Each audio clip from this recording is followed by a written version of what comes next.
So instant ramen is the archetypal sad food. If sad food had a mascot, it would be instant ramen.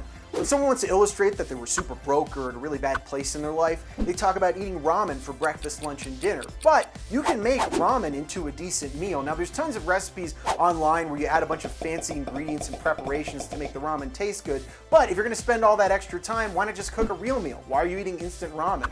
So this recipe turns ramen into something that you might actually look forward to eating. Now the first step begins before cooking. You're gonna take your top ramen and your Maruchan ramen and just throw it away, because those ramens are horrible, they're disgusting. We are instead gonna cook the king of all ramens, this amazing spicy ramen called Shin ramen. We're also gonna add an extra ingredient that you might not expect. So let's take that instant ramen and make it less sad. So you're gonna take the amount of water it says on the package. In the case of this ramen, it's 2.5 cups. This is a Korean version. The American version might be a little bit different.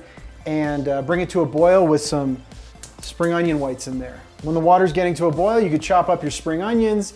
You're not using a lot, so it's not gonna take any time at all. All right, so now that your water's at a boil, you're gonna dump in the seasoning packet and the dried vegetable packet. Preferably not in the actual soup itself. It'll flare up a little bit, but don't worry about it.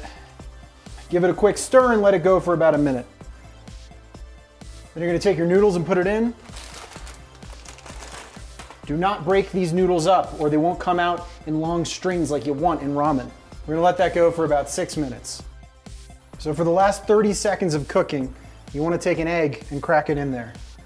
Fold the noodles over it if you want to. Okay, so this next part is crucial to making good ramen. It's gonna sound weird, but just trust me on this one.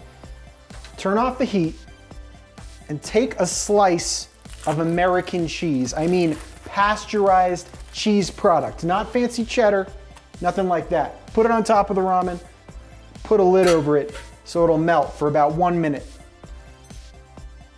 I know, it sounds insane, but trust me, this is what makes this bowl of ramen better than any other bowl of ramen. It is this American pasteurized cheese product. Gonna take it off the heat here, let it sit. All right, so once your cheese is nice and melted, I'm gonna pour it into a bowl like so. Whoops. Hope I don't burn my house down with that one. Whoops. Put some spring onions on top of it. Looks kind of nice, right? So there you have it, my friends. You took your super sad weeknight ramen, turned it into something that's actually good. You just made your top ramen a little less sad, my friends. Thanks for watching, everybody. Hit the like and subscribe button below. It really helps me out. Hit the little bell icon to get a notification when I release a new episode every Wednesday. That's a new recipe straight in your inbox every single Wednesday.